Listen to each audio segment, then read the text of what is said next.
దేవునికి మహిమ కలుగునుగాక. హల్లెలూయా. మరొకసారి సమకూడిన ప్రియులైన మీ అందరికీ వందనాలు, ప్రభు నామమున శుభాలు తెలియజేస్తున్నాను. ఈ మెసేజ్కి టైటిల్ ఏమైనా పెట్టాలనుకుంటే ఆ టైటిల్ ఏంటంటే స్థితిని మార్చే దేవుడు. అది ఈ మెసేజ్కి, ఈ సందేశానికి ఏదైనా పేరు పెట్టుకోవాలనుకుంటే ఆ పేరు ఏమిటంటే ముందే చెబుతున్నా, స్థితిని మార్చే దేవుడు. మన దేవుడు ఎవరంటే స్థితిని మార్చే దేవుడు. దేవునికి స్తోత్రం.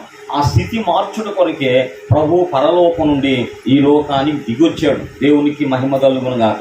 మనం చదువుకున్నటువంటి మూల వాక్యంలో మన ప్రభు, మన రక్షకుడు మానవులందరి విషయమై చేసినటువంటి ఒక పనిని గురించి ఇక్కడ చెప్పబడి ఉన్నది. ఆయన విడిపించి మరి ప్రాచీన స్థితి కాక ఏమనడం అక్కడ నవీన స్థితిని, అక్షరానుసారమైన ప్రాచీన స్థితిని కాక ఆత్మానుసారమైన నవీన స్థితిని దేవునికి స్తోత్రం మనకు ఆయన కల్పించున్నాడు. ఆ నవీన స్థితిని బట్టి మనం ఆయన సేవ చేస్తున్నాం. హల్లెలూయా. మనమందరం కూడా క్రీస్తుని బట్టి ఏమి చేయబడిన వారమంటే మార్చబడిన వారము. దేవునికి స్తోత్రం. క్రీస్తుని బట్టి, ప్రభువుని బట్టి, ప్రాణ త్యాగాన్ని బట్టి మనం అందరం కూడా మార్పు చేయబడిన వారము. చెప్పండి, మార్పు చేయబడిన వారం. అది నీ అనుభవంలో ఉందో లేదో మనకు తెలియదు, కానీ అది చేసాడు దేవుడు. దేవుని పని సమాప్తము అని బైబిల్ చెప్పింది. దేవుడు మన కొరకు ఏదైతే చేయవలసి ఉండిందో అదంతా కూడా చేసేసాడు. కనుక క్రీస్తు ద్వారా మన స్థితి మార్చబడింది. దీన్ని మనం జ్ఞాపకం చేసుకోవాలి. ఇక మారటం మారకపోవటం అనేది నీ ఇష్టం. దేవుడైతే మార్చేసాడు. ఏం మార్చాడు? ఒకప్పుడు ఏమై ఉన్నాం, ఇప్పుడు ఏమై ఉన్నాం తర్వాత చెబుతాను. ఒక చిన్న విషయం మీకు చెబితే తప్ప మీకు అర్థం కాదు. మరి భారత రాజ్యాంగం కాన్స్టిట్యూషన్ రాసిన ఒక ఆయన ఉన్నాడు. ఎవరైనా అంటే ఆయనే కాదు, 120 మంది బెంచ్ అది. అందులో ఆయన ప్రథముడు అంట. అంటే ఆలోచనలన్నీ కూడా ఈయన ఇచ్చాడు. అందరూ కూడా కలిసి మరి దానికి డైరెక్టర్గా ఉండి రాయించాడు అనమాట. బిఆర్ అంబేద్కర్ గారని రాజ్యాంగ నిర్మాత ఆయన. ఎవరు? మన రాజ్యాంగ నిర్మాత ఆయన అంబేద్కర్ గారు. అయితే ఇప్పుడు ఆయన హిందూగా పుట్టాడు. అయితే హిందువులో ఉన్నటువంటి ఈ పరిస్థితి అంతా కూడా అన్టచబిలిటీ, అంటరానితనము, మరి పేదలను భయంకరంగా హింసించడం, మరి గందరగోళ పరిస్థితి అంతా కూడా అందులో మనువాదం అనమాట. మనువాదం అంటే మనుషులుగా చూడరు. ఇక నేను చెప్పకూడదు అసలు మీకు. అంత భయంకరమైనటువంటి ప్రతిదాని కొరకు ఆయన పన్ను అనమాట. స్త్రీలు జాకెట్లు వేసుకోకూడదు, జాకెట్లు వేసుకుంటే పన్ను అనమాట. భయంకరమైనటువంటి అది చదివితే మీకు తెలిసింది. ఇట్లా ప్రవీణ్ కుమార్ గారు ఆయన చనిపోయారు, కానీ కొన్ని యాక్స్ తీసుకొచ్చాడు. ఆడవాళ్ళని అడుగుతా, అమ్మ మీరు జాకెట్ చేసుకునే దానికి కారణం ఎవరు చెప్పాడు. ఒక వ్యక్తి బిల్లు పెట్టాడనమాట. ఈ హిందూ దేశంలో ఉన్నటువంటి అరాచకాలన్నీ కూడా తొలగిపోవాలి. దళితులైనటువంటి వారు పబ్లిక్గా మరి తగ్గటానికి, ఉమ్మేయటానికి లేదు, పెట్టుకోవాలి. వెనక పిల్లల మరి వాళ్ళు నడుస్తున్నప్పుడు, మనం నడుస్తున్నప్పుడు మన అడుగులు పడతాయి కదా, అవి కనబడకూడదని వెనక ఒక తాటాకు పెట్టుకోవాలి. అర్థమైందా? మనం నడిచిన తర్వాత ఆ గుర్తులు చెదిరిపోవాలి. చెదిరిపోయేదనుకో, అందులో అడుగులు ఎత్తే వాడు అపవిత్రులు అయిపోతారు. మరి నువ్వు వాడు నడిచిన చోట తర్వాత నడితే అపవిత్రులు అయిపోతాయి. ఇలాంటి భయంకరమైనటువంటి మరి ఆచారాలన్నీ కూడా ఆ మనువాదం ఉన్నాయా. ఇప్పుడు కూడా మనువాదాన్ని బయటకు తీసుకురావాలండి. వీళ్ళ ఆలోచన అంతా కూడా మళ్ళా మనువాదం రావాలి. వివాహం చేసుకుంటే పిల్లరా, మరి ఆ వివాహమైనటువంటి ఆ కన్యక మొట్టమొదటి భర్త దగ్గర పోకూడదు, పురోహితుడి దగ్గరకు పోవాలి. వాడితో ఒక 5 రోజులు కాపురం చేసి అప్పుడు భర్త దగ్గరకు రావాలి. అంత దురాచారాలమ్మా, మీకు చెప్పడానికి అవకాశం లేదు. నేను చదివినా చెబుతాను మీకు. ఆ సమయం లేదు నాకు. 2 చదవాలని ఆశ. రాజ్యాంగం ఒకటను, మను చరిత్ర, మను ధర్మశాస్త్రం చదవాలని ఒక ఆశ. చదవకపోయినా నాకు తెలుస్తూ ఉంటాయి విషయాలన్నీ కూడా. తర్వాత ఇంకేంటి, భర్త చనిపోయాడు అనుకో, భర్త చనిపోతే భార్య బతుకుండొద్దు. భర్త కాలుస్తారు కదా, ఆ స్థితి మీదనే భార్యను కూడా పెట్టాలి. భార్యను కూడా పెట్టి చంపేయాలి. ఇంత దుర్మార్గ పనులన్నీ ఉన్నాయన్నమాట. ఇవన్నీ కూడా ఎక్కడ ఏంటంటే మనువాదంలో ఉంది, హిందూ ఇదంలో ఉందన్నమాట. అప్పుడు అంబేద్కర్ గారు దాన్ని వ్యతిరేకించి అనేక రీతులుగా రాసేయడం. ఆయన ఏమంటాడంటే, నేను హిందువుగా పుట్టాను, అది నా చేతిలో లేదు. నేను హిందువుగా పుట్టాను, అయితే నేను హిందువుగా చనిపోను అన్నాడు. హిందువుగా పుట్టాను, నా చేతులు లేదు, కానీ నేను హిందువుగా మాత్రం చనిపోను అన్నాడు. పిల్లరా, ఇందులోంచి ఒక తలంపు పరిశుద్ధాత్మదేవుడు ఉదయకాల ధ్యానంలో నాకు ఇచ్చాడు. మనము క్రీస్తుకు వేరుగా మన పరిస్థితులు, మన విధానాలన్నీ వేరు.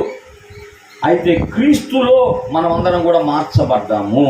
అర్థం, అక్కడ పుట్టాము, అది నీ తప్పు కాదు. అది ఆదాంతో. నువ్వు ఎలా పుట్టావు అంటే పాపిగా పుట్టావు. నువ్వు ఎలా పుట్టావు? శాపగ్రస్తునిగా పుట్టావు. నువ్వు ఎలా పుట్టావు? దాసునిగా పుట్టావు. నువ్వు ఎలా పుట్టావు? మానవునిగా పుట్టావు. ఆదాము మానవుడు కాదు, ఆదాము దేవుని కుమారుడు అని బైబిల్ చెప్పింది. ఆదాము దేవుని కుమారుడు, మనమందరం కూడా ఆదాము కుమారుడు. ఆదాము ఒక్కడే దేవుని కుమారుడు, మనం ఎవరిని చెప్పండి? మనం ఆదాము కుమారుడు. ఆదాము ఎవరి కుమారుడు? ఆదాము దేవుని కుమారుడు అని బైబిల్ చెప్పింది. ఇది మన స్థితి, ఒకప్పుడున్న మన స్థితి ఇది అన్నమాట. మనము అలాగైపోయి ఉన్నాము, మన చేతులు లేదు అది. మరి పుట్టంతో అలా పుట్టాం, మనం ఏం చేస్తాం? అలా పుట్టంతో నేను మానవునిగా పుట్టాను, పుడతంతో నేను పాపిగానే పుట్టాను, నా చేతులు ఏముంది? పుడతంతో నేను దాసునిగా పుట్టాను, నా చేతులు ఏముంది? పుడతంతో నేను దరిద్రుడుగా పుట్టానమ్మా, నా చేతులు ఏముంది? పిల్లలు ఒక్కొక్కరు ఇల్లు కట్టుకుంటున్నారు. ఈ సుమన్ టీవీ వాళ్ళు ఎవరయ్యా? వీళ్ళు వెళ్తారన్నమాట, వీళ్ళు వెళ్ళి వాళ్ళు ఇల్లు చూపిస్తుంటారయ్యా. వాళ్ళు అలా ఇల్లు కట్టుకున్నారు. ఇల్లు లేని మనుషులు చాలా మంది ఉన్నారు. ఆ ఇల్లు కట్టుకొని కొన్న కోట్లతో కట్టుకొని ఆ చూపిస్తూ ఉంటాడు. ఆ ఇల్లు ఆ సుమన్ టీవీ ఆయన అడుగుతుంటే ఈయన చూపిస్తూ ఉంటాడు. అసలు కోటలు ప్యాలెస్లు కట్టినట్టుగా కట్టారు. మరి కనీసం ఉండటానికి ఇల్లు లేని వాళ్ళు ఎంతోమంది ఉన్నారమ్మా. కోట్లకు పడగెత్తిన వాళ్ళు ఎంతోమంది ఉన్నారు. డబ్బులు దరిద్రులు చాలా మంది ఉన్నారు. కనీసం అవసరాలు తీర్చుకోలేని వాళ్ళు చాలా మంది ఉన్నారు. అయితే పిల్లరా, ఇది ఇలాగే ఉండిద్దా అంటున్నాను నేను. ఇది ఇలాగే ఉండిద్దా? యేసు ప్రభు వచ్చిందైతే అందుకోసం కాదు. నువ్వు ఉన్న స్థితిలోనే ఉండడం అనేది దేవుని చిత్తము కాదు. అది నువ్వు పుట్టిన స్థితిలోనే అలా ఉండడము అది దేవుని చిత్తము కాదు. అది నా చిత్తం, నా ఇష్టం కూడా కాదు. అంబేద్కర్ గారు అన్నమాట, నేను ఇలా పుట్టాల్సి వచ్చింది, నా చేతిలో లేదు, కానీ ఇలా మాత్రం చచ్చిపోను అన్నాడు. దేవునికి స్తోత్రం. ఇలా పుట్టాను నేను, కానీ ఇలా మాత్రం నేను చచ్చిపోను. ఇలా చచ్చిపోవాలనుకోవట్లేదు, నేను మరొక విధంగా చచ్చిపోవాలనుకున్నాను. నేను అన్నాను కదా, నువ్వు పాపిగానే పుట్టావు, మళ్ళీ పాపిగా చచ్చిపోవద్దు. దాసునిగా పుట్టావు, దాసునిగా నువ్వు చచ్చిపోవద్దు. దరిద్రత అనుభవిస్తున్నావు, ఇట్లా ఉండొద్దు. పేదరికాన్ని అనుభవిస్తున్నావు, ఇలా ఉండొద్దు నువ్వు. ఇది అన్నమాట. క్రీస్తు ద్వారా మన స్థితి మార్చబడింది. దేవునికి స్తోత్రం. అర్థమైందా? క్రీస్తుకు వెలుపల మనం ఏమై ఉన్నామంటే మొట్టమొదట మానవులమై ఉన్నాం. ఇది నేర్చుకోండి. మొట్టమొదట మనం ఎవరని చెప్పండి? మానవం. క్రీస్తుకు వెలుపల మనం మానవులం. అయితే క్రీస్తులో ఉన్నప్పుడు మనం ఏమవుతాం? దేవుని కుమారులం కదా. ఆయన అందరూ అంగీకరించరు, వారందరూ దేవుని కుమారులై ఉన్నారు. ఆత్మచేత ఎందరూ నడిపించబడతారో వారు దేవుని. ఇప్పుడు మనకున్న స్థితి అని చెప్పండి, ఒకటి చెబుతాను. ఇప్పుడు మనము మానవులమా, దేవుని పిల్లలమా? మన పరిస్థితి మారిపోయింది. ప్రభువులోకి వచ్చిన ఒకప్పుడు మానవులం మనము ఆదామును బట్టి. అయితే యేసు ప్రభువునందు విశ్వాసం ఉంచుట వలన ఇప్పుడు యేసు ప్రభు మనల్ని ఇచ్చాడు, తన ద్వారా దేవుని కుమారులుగా మనలను చేశాడు. మనం ఇప్పుడు దేవునికి కుమారులము, దేవునికి కుమార్తెలము. దేవుని స్తోత్రం. ఇప్పుడు క్రీస్తుకు వెలుపల ఉన్న పరిస్థితి చెబుతాను నేను, జాగ్రత్తగా వినండి. క్రీస్తుకు వెలుపల నెంబర్ 1 మానవులము. క్రీస్తుకు వెలుపల మనమందరం కూడా పాపులము. క్రీస్తుకు వెలుపల మనం ఎవరైనా చెప్పండి, అందరం పాపులము. పాపానికి వచ్చే జీతం మరి పాపులము. క్రీస్తుకు వెలుపల మనమందరం శాపగ్రస్తులము. బైబిల్ చెప్పింది. క్రీస్తుకు వెలుపల మనందరి మీద శాపం ఏలుబడి చేస్తుంది, శాపగ్రస్తులము.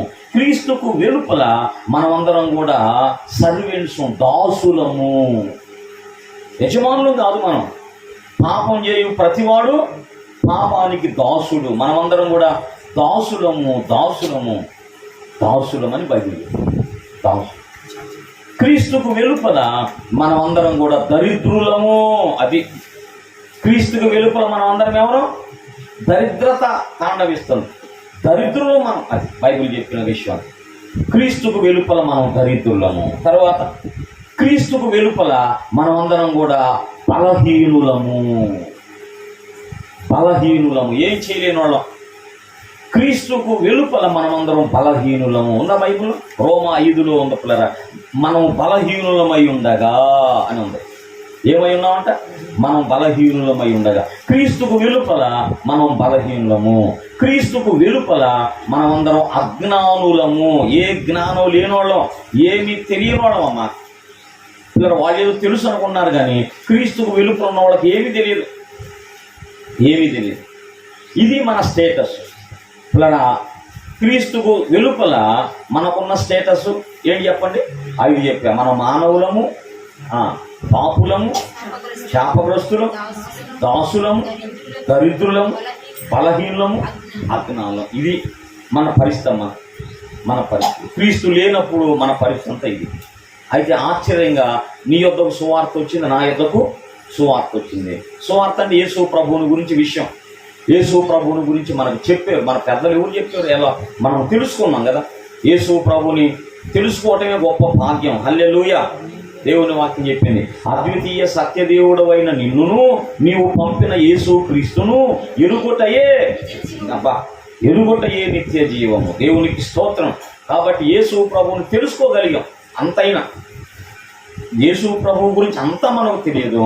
మనకి ఎంత అర్థమైందంటే ఆయన దేవుడని, దేవుని కుమారుడని, మన కోసం రక్షకునిగా ఈ లోకానికి వచ్చాడని, మన కోసం తన ప్రాణాన్ని ఇచ్చాడని, తిరిగి లేచాడని, మళ్ళా రాబోతున్నాడని ఇంతవరకే మనకు తెలుసు.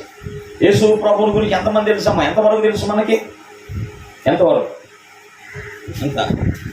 ఎంతవరకు తెలుసు పిల్లలు? ఎంతవరకు అంటే ఆయన దేవుడు, మనందరి కోసం ఆయన మానవుడయ్యాడు, మనందరికి రక్షకుడయ్యాడు, తన ప్రాణాన్ని పెట్టాడు, తిరిగి లేచాడు, ఆరోహణమయ్యాడు, త్వరలో రాబోతా ఉన్నాడు. హల్లెలూయా. ఇదే కదా అపోస్తల విశ్వాస ప్రమాణం అంటే. సజీవులకు మృతులకు తీర్పు చేయుటకు మరలా వస్తున్నాడని నమ్ముతున్నాము. అది విశ్వాసం. అర్థమైందా? భూమి ఆకాశములను సృజించిన సర్వశక్తి గల తండ్రి అయిన దేవుని నేను నమ్ముచున్నాను. ఆయన ఏకకుమారుడు ప్రభు రక్షకుడైన యేసుక్రీస్తును నమ్ముచున్నాను. ఈయన కన్య అయిన మరియకు పుట్టి పొంతు పిలాతు అధికారం కింద శ్రమపడి సిలువ వేయబడి చనిపోయి అదృశ్య లోకంలోనికి సమాధి చేయబడి అదృశ్య లోకంలోకి దిగిననియు, మృతుల్లో నుండి లేచిననియు, సజీవులకు మృతులకు తీర్పు చేయుటకు మరలా వచ్చుననియు నమ్ముచున్నాను. పరిశుద్ధాత్మను నమ్ముచున్నాను. పరిశుద్ధుల సహవాస క్రైస్తవ సంఘమును నమ్ముచున్నాను. శరీర నిత్య జీవమున్నవని, శరీర పునరుద్ధానమును నిత్య జీవమును ఉన్నవని నమ్ముచున్నాను. పరలోకం వచ్చిదేగా, చెవితి వచ్చినట్టేనేగా. దానికి తగిన జీవితం మనలో ఉండాలి. విశ్వాసానికి తగిన క్రియలు అన్నాడు కదా. విశ్వాసమే కరెక్టే, అపోస్తలుల విశ్వాసమే. మనం ఎవరిని విమర్శించలేదు, చెప్పుకున్నాం. అపోస్తల విశ్వాసమే. కానీ విశ్వాసానికి క్రియ లేకపోతే అది నిష్ప్రయోజనం అయిపోయింది. కనుక పిల్లరా, ఇది యేసు ప్రభువుని గురించినటువంటి మన సాక్ష్యము, ఇది మన విశ్వాసం. ఇది దేవునికి స్తోత్రం. ఆయన అంతవరకు మనకు అర్థమైంది, అంతవరకు చాలు. అంటే పరలోకాన్ని వెళ్ళటానికి ఇంతవరకు చాలు. ఇంకా యేసు ప్రభువు ఎంత తెలియాలి మనకి? మనకు తెలిసిందేమో మహాసముద్రంలో చెంచాడంట ఒక భక్తుడు చెప్పాడు. యేసు ప్రభువుని గురించి మనకు తెలిసింది ఎంతంటే మహాసముద్రంలో ఒక చెంచాడు. ఇక తెలియంది ఎంత? మహాసముద్రము. దేవునికి స్తోత్రం. అర్థమైందా? యేసు ప్రభువుని గురించి తెలుసుకోవటంలోనే పిల్లరా యుగ యుగాలు గడిచిపోతాయి అంట పరలోకంలో. ఒక భక్తుడు చెప్పాడు, పరలోకానికి వెళ్ళినాక ఏం చేస్తామంటే ప్రభువుని తెలుసుకోవటంలోనే యుగ యుగాలు గడిచిపోతాయి అంట. ఆయన అందరికీ పర్సనల్ అయిపోతాడంట. తన గురించి మనకు చెప్పటంలోనే మనం సంతోషిస్తూ ఉంటాం. ఒక కారణం, దేవునికే మహిమ కలుగును గాక. క్రీస్తుకు వెలుపల మనం అందరము కూడా పిల్లరా అలాంటి పరిస్థితుల్లో ఉన్నాం. అయితే యేసు ప్రభువుని గురించి ఏ మహానుభావుడు చెప్పారో, ఎవరు ప్రార్థన చేశారో, దేవుని మహాకృపలో ప్రభువునైతే తెలుసుకున్నాం. ప్రభు అయితే అర్థమయ్యాడు. ఇప్పుడు మనం అందరం యేసు ప్రభువునందు విశ్వాసం ఉంచిన వాళ్ళము. అది విశ్వాసం లేని వాళ్ళమా ఉన్నవాళ్ళమా? విశ్వాసం ఉంచిన వాళ్ళము. ఎప్పుడైతే పిల్లల యేసు ప్రభువునందు మన విశ్వాసం ఉంచామో మన స్థితి మారిపోయింది. హల్లెలూయా. అది మన స్థితి మారిపోయింది. ఇది ఎప్పుడు నీ జ్ఞాపకం ఉండాలి.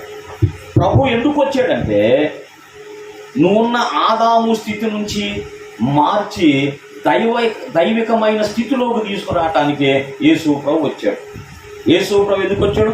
ఆదాము స్థితి నీలోంచి తొలగించి ఆదాము పోగొట్టుకున్న ఆ దైవ పోలికలోకి, ఆ దైవ స్వభావంలోకి నిన్ను తీసుకురావటానికే యేసు ప్రభు వచ్చాడు. వచ్చి మరి చేశాడా? చేయలేదా? చేశాడు కదా. యేసు ప్రభు ఏదైతే పోగొట్టుకున్నామో అదంతా మనకు తీసుకొచ్చి పెట్టాడు. దావీదు కనుక పోగొట్టుకున్నదంతా మళ్ళీ సంపాదించినట్లుగా, అలాగే మానవుడు ఏదైతే పోగొట్టుకున్నాడో తన ప్రాణ త్యాగము ద్వారా, శిలువ త్యాగము ద్వారా అంత మళ్ళా సమకూర్చాడు. హల్లెలూయా, అంత సమకూర్చాడు. కాబట్టి ఇప్పుడు పిల్లలు చూడండి, క్రీస్తుకు వెలుపలేమో చెబుతున్నాను పాపులము, అది మన స్థితి. ఇప్పుడు క్రీస్తులోకి వచ్చినాక మన స్థితి మారింది. ఇప్పుడు మనం ఎవరమంటే క్రీస్తులో పరిశుద్ధులము. ఎఫెసీలో ఉన్న పరిశుద్ధులకు, కొలసైలో ఉన్న పరిశుద్ధులకు, కొరింథీలో ఉన్న పరిశుద్ధులకు. ఎవరంటే వీళ్ళందరూ పరిశుద్ధులు. ఇప్పుడు మనం ఎవరు అర్థమైందా? చిన్నలూరిపేటలో ఉన్న పరిశుద్ధులు. మనం ఎవరు చెప్పండి? పరిశుద్ధులము. అంటే స్టేటస్ మారిందా? ఎట్లా మారింది? ఏంటి? యేసు ప్రభువుని బట్టి మారింది. హల్లెలూయా. అది పిల్లలు, నీ మీద నీ విశ్వాసం కాదు, యేసయ్య మీద నువ్వు స్టాండ్ అయి ఉండాలి. ప్రభు చేసిన పని మీద మనం ఎప్పుడు నిలిచి ఉండాలి. నెంబర్ 2, మనము క్రీస్తుకు వెలుపల మనము శాపగ్రస్తులము. శాపం నీ మీద పనిచేసింది. అయితే ఎప్పుడైతే యేసు ప్రభువుని నమ్ముకొని రక్షణ పొంది లోపలికి వచ్చావో, ఇప్పుడు పిల్లల శాపం పోయింది, ఆశీర్వాదం వచ్చింది. హల్లెలూయా. క్రీస్తులో మనం అందరం ఆశీర్వదించబడిన వాళ్ళము. క్రీస్తులో, నాతో చెప్పండి, క్రీస్తులో ఆశీర్వదించబడ్డాను. క్రీస్తులో నేను దీవించబడ్డాను. ఏందో నీరసంగా ఉన్నారు, చాలా టైం అయింది, ముగిస్తే బాగుండు అన్నట్టు. పిల్లల కొన్ని విషయాలు చెప్పి నేను ముగిస్తా. క్రీస్తుకు వెలుపల పాపులం, క్రీస్తు లోపల పరిశుద్ధులం. క్రీస్తుకు వెలుపల శాపగ్రస్తులం, క్రీస్తులో మనం దీవించబడ్డాం. నెంబర్ 3 పిల్లరా, క్రీస్తుకు వెలుపల మనము దాసులము. క్రీస్తుకు వెలుపల మనం దాసులము, క్రీస్తులో మనం యజమానులము, క్రీస్తులో మనం స్వతంత్రులము. క్రీస్తులో మనం ఎవరు?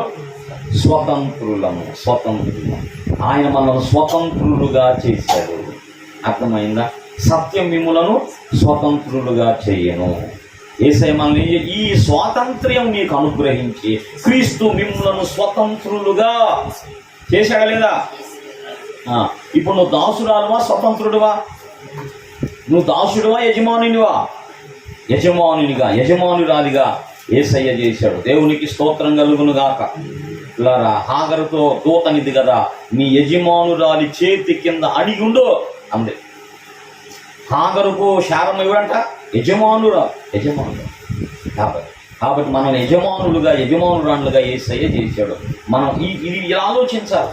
క్రీస్తుని బట్టి మనకు కలిగిన ఆధిక్యతను మనం ఎప్పుడు జ్ఞాపకంలో పెట్టుకోవాలి. హల్లెలూయా, దేవునికి స్తోత్రం. తర్వాత క్రీస్తు వెలుపల మనమందరం దరిద్రులము. ఏమి లేదు. క్రీస్తుకు వెలుపల దరిద్రులము, క్రీస్తులో పిల్లరా మనము ధనికులము. క్రీస్తులో మనం ఎవరు చెప్పండి? ధనికులము. దేవుడు మనను ధనవంతులుగా చేశాడు, మహారాజు బిడ్డలుగా చేశాడు. కనబడదు. కనబడితే స్తోత్రం, కనబడాల్సిన అవసరం లేదు. కనబడకపోయినా మనం ధనవంతులమే. ఏది మనకు అవసరమో దేవుడు దాన్ని మనకు సప్లై చేస్తాడు. ఆయన పనిలో నువ్వు ఉండు, ఆయన ప్రణాళికలో నువ్వు బ్రతుకుతూ ఉండు, ఆయన సంకల్పంలో నువ్వు సాగిపోతుందో, నీకేది కావాలో దేవుడు సప్లై చేస్తాడో. మనం క్రీస్తుకు వెలుపల దరిద్రులము, క్రీస్తులో మనం ధనవంతులము. చెప్పండి, క్రీస్తులో నేను ధనవంతురాలిని, క్రీస్తులో నేను ఐశ్వర్యవంతురాలని. యెహోవా ఆశీర్వాదము మనకు ఐశ్వర్యమునిచ్చింది. తనకు ఆశీర్వాదం వచ్చిందా లేదా? శాపం పోయిందా? శాపం ఏమొచ్చింది? ఆశీర్వాదం వచ్చింది. ఆశీర్వాదంతో పాటు ఏమొచ్చింది?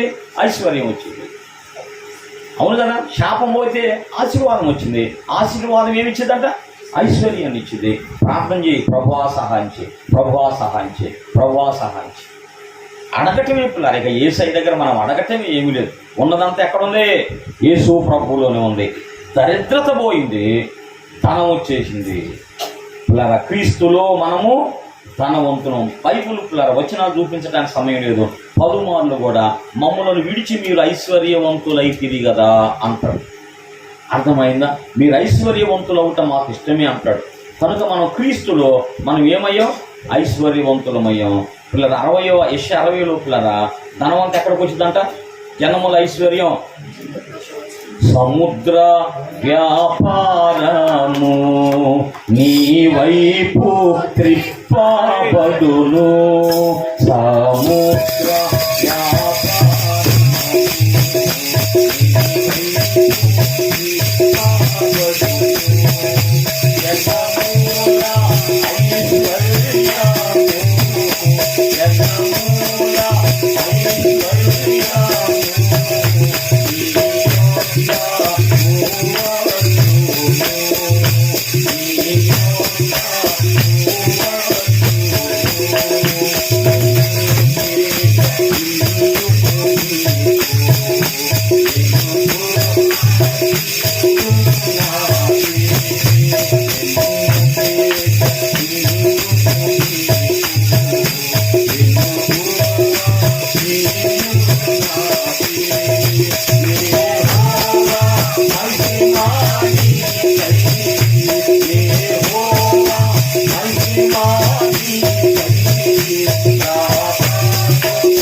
దరిద్రులం, క్రీస్తులో మనం ధనవంతులము. హల్లెలూయా. క్రీస్తులో మనం ధనవంతులము. తర్వాత క్రీస్తుకు వెలుపల బలహీనులము, క్రీస్తులో శక్తిమంతులము. హల్లెలూయా. అది క్రీస్తుకు వెలుపల బలహీనతలు ఉసూరుమంటుంటాం. ఏమా బలహీనత అన్న ఆ నిప్పులు ఈ నిప్పులు కదా పిల్లరా. క్రీస్తులో మనం బలవంతులం, శక్తిమంతులం. శక్తిహీనుడవందువేమయ్యా సౌజన్యమగు శుద్ధాత్మ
శక్తిమంతులు ఉండాలని దేవుడు వాక్యం ఇచ్చాడు. నువ్వు శక్తి కలిగి ఉండాలని పరిశుద్ధాత్మనిచ్చాడు. నువ్వు శక్తి కలిగి ఉండాలని సన్నిధి ఇచ్చాడు.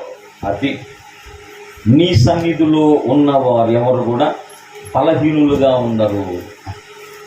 బలము నొందిన వారు ఎవరు? నీ సన్నిధిలో బలము నొందిన వారెవ్వరైనా అలసిపోలేదెన్నడును. ఏమని వివరించు నీ ప్రేమ అనే పాటలో? నీ సన్నిధిలో బలము నొందిన వారు. అది దేవుని సన్నిధిలో బలం ఉంది, దేవుని వాక్యంలో బలం ఉంది, పరిశుద్ధాత్మ బలం ఉంది.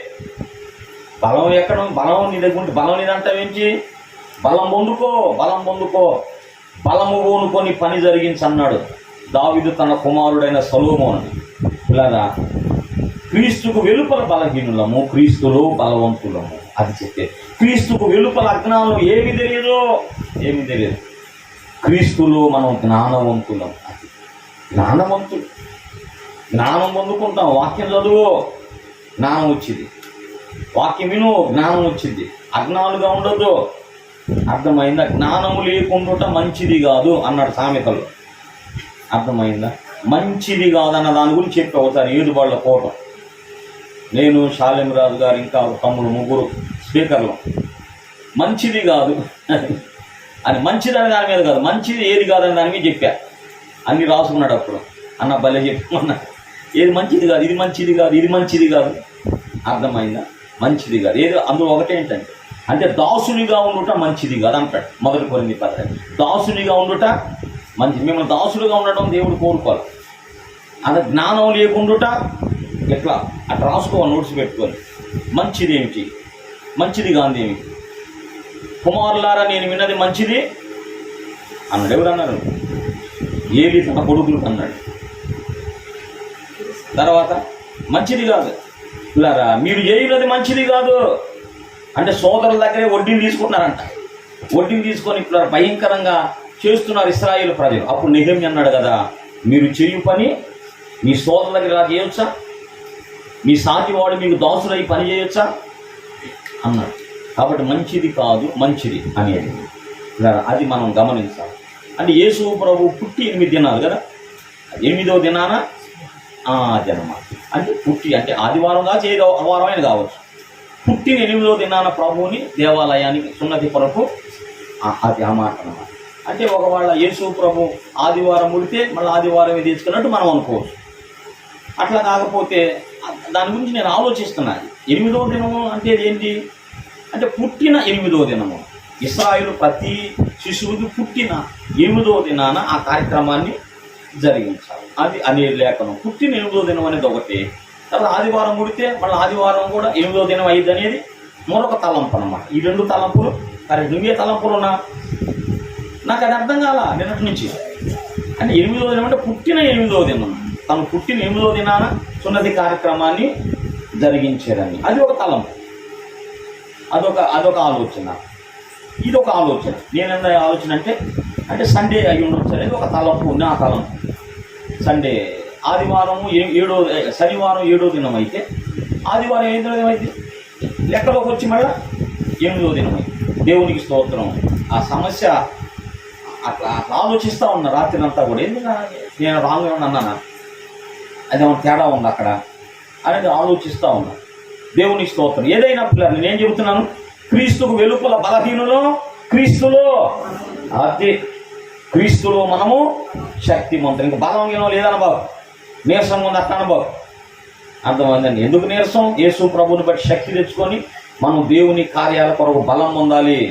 దేవుని కార్యాలు బలం కలిగి చేయాలి. దేవునికి మహిమ. ఆఖరుగా పిల్లరా ఏం చెబుతున్నా అంటే క్రీస్తుకు వెలుపల మనం అందరం కూడా హ్యూమన్ బీయింగ్స్, మానవులము. క్రీస్తులో మనము దైవములము. క్రీస్తుకు వెలుపల మనం ఎవరు చెప్పండి? మానవులు. ఇప్పుడు క్రీస్తులో ఉన్న మనమందరం ఏమయ్యాం? మానవుల నుంచి మనం దైవాలమయ్యాము. ఇది బైబుల్. యేసు ప్రభు ఎందుకొరకు వచ్చాడంటే ఇందుకొరకు అన్నమాట. యేసు ప్రభు వచ్చి ఇందుకొరకు అన్నమాట. మనం దైవములు కావాలని. దైవముల కంటే ముందుగా పవిత్రులం కావాలి. దైవాల కంటే ముందుగా దీవించబడాలి. ఫైనల్ అన్నమాట. యేసు ప్రభు చేసిన ప్రాణ త్యాగములో నేను ముగిస్తున్నాను. యేసు ప్రభు చేసిన ప్రాణ త్యాగంలో మనం ఏమయ్యాం? ఇప్పుడు చెప్పలైనగా యేసు ప్రభు ప్రాణ త్యాగాన్ని నమ్ముట వలన మనం ఏమయ్యాం? పరిశుద్ధులమయ్యాం. మనమేమో ఆశీర్వదించబడ్డాం. మనమేమయ్యాం? స్వతంత్రులము, యజమానులము అయ్యాం. మనమేమయ్యాం ధనవంతులమయ్యాం, బలవంతులమయ్యాం, ఆఖరుగా దేవుళ్ళమయ్యాం. అది ఇదన్నమాట. ప్రభు ప్రాణ త్యాగం ద్వారా మనమందరం నమ్మేం కనుక మనమందరం భవిష్యత్తులో ఏమవబోతున్నాం? దైవములు. దేవునికి స్తోత్రం. 82వ కీర్తన, మీరందరూ దైవములనియు మీరందరూ సర్వోన్నతిని కుమారులనియు. ఎవరు దైవాలు? అంటే యేసు ప్రభు మరొక మాట చెప్పాడు. ఎవరు దైవములంటే ఆ ఒక్క మాట చదువుమా, యోహాను సువార్త 10లో. ఎవరు దైవములంటే దేవుని వాక్యము ఎవరి యొద్దకు వచ్చిందో మీరు దైవములని నేను అంటినని మీ ధర్మశాస్త్రములో 10:34. అందుకు యేసు మీరు దైవములని నేను అంటిననియో మీ ధర్మశాస్త్రములో వ్రాయబడి ఉండలేదా? లేఖనము నిరర్థకము కానేరదు కదా. దేవుని వాక్యము ఎవరికి వచ్చెను? ఎవరు దైవాలంటమా? దేవుని వాక్యం ఎవరి యొద్దకు వచ్చిందో, ఇప్పుడు వాక్యం మీ దగ్గర ఉందా? ఉన్న వాక్యం ఉన్నాడు చూపించండి ఒకసారి. అమ్మో, మీరందరూ దేవుళ్ళు అన్నమాట. అర్థమైందా? మనం అందరం ఎవరు చెప్పండి? వాక్యం ఎవరి యొద్దకు వచ్చిందో అది వాక్యం అనగా యేసు ప్రభు. రెండోది, ఆ వాక్య యేసు ప్రభు మన దగ్గరకు వచ్చాడు, మన హృదయంలో చేర్చుకున్నాం. నీ యొద్దకు వచ్చాడు, నీ హృదయంలో చేర్చుకున్నావు.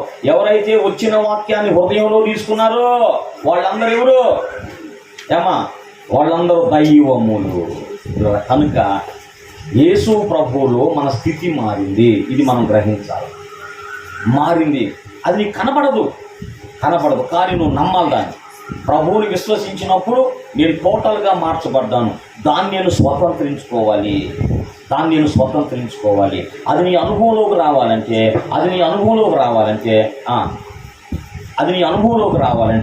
దేవుడు చెప్పినట్టు చేయాలి. అది నీ అనుభవంలోకి రావాలంటే దేవుణ్ణి నువ్వు అనుసరించాలి. అది నీ అనుభవంలోకి రావాలంటే ప్రభువుని ఆరాధించాలి, ప్రభువుని అనుసరించాలి, ప్రభువుకు ప్రార్థన చేస్తూ ఉండాలి. ఇది ఇలా మనం ఆయనతోనే మనం వెళుతున్నప్పుడు ఈ తప్పనిసరిగా ఇవన్నీ కూడా మన అనుభవంలోకి వస్తాయి. మనం వెలుపు నుండి దేవునికి అవిధేయులుగా ఉండి మనం ఏదో సాధించలేం. అతను దేవుడు చేసినవన్నీ మన అనుభవంలోకి రావాలంటే, దేవుడు ఇలా చేసాడు, తన ప్రాణ త్యాగాన్ని బట్టి ఇలా జరిగింది. ఆ జరిగింది నేను కళ్ళారా చూడాలంటే నా ప్రభువుని గట్టిగా పట్టుకొని ఆయన వెంబడిస్తూ అనుసరిస్తూ ఆయనకు విధేయుడవుతూ నేనున్నప్పుడు తప్పకుండా ధనవంతుని అవుతాను. అది తప్పకుండా శక్తివంతుని అవుతాను, తప్పకుండా నేను జ్ఞానవంతుని అవుతాను, తప్పకుండా నేను పరిశుద్ధుడిని అవుతాను, తప్పకుండా నేను యజమానుని అవుతాను.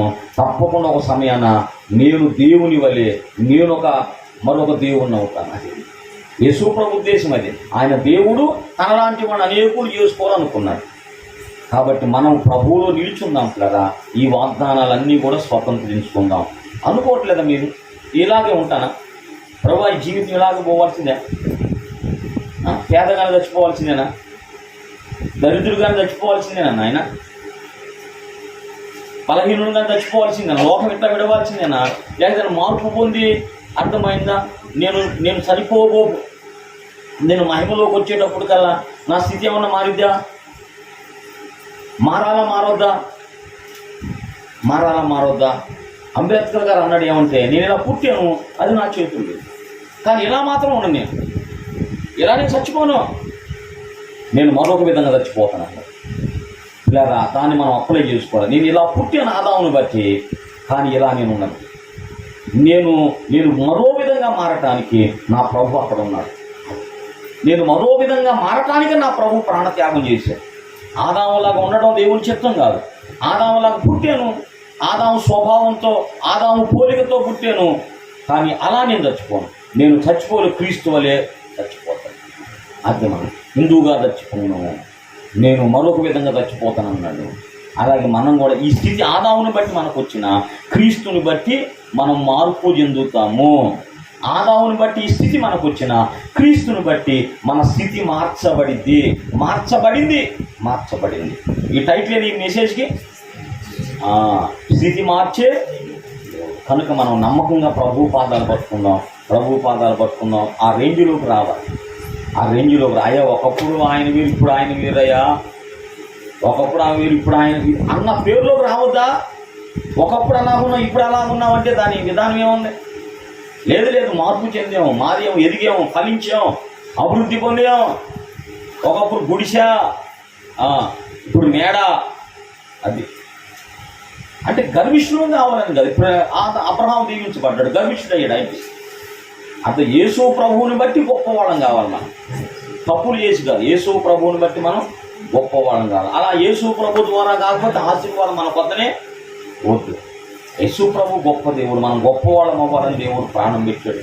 ఇలా ఈ మాటలు గట్టిగా పట్టుకుందాం, ప్రభు పాదాలు పట్టుకుందాం.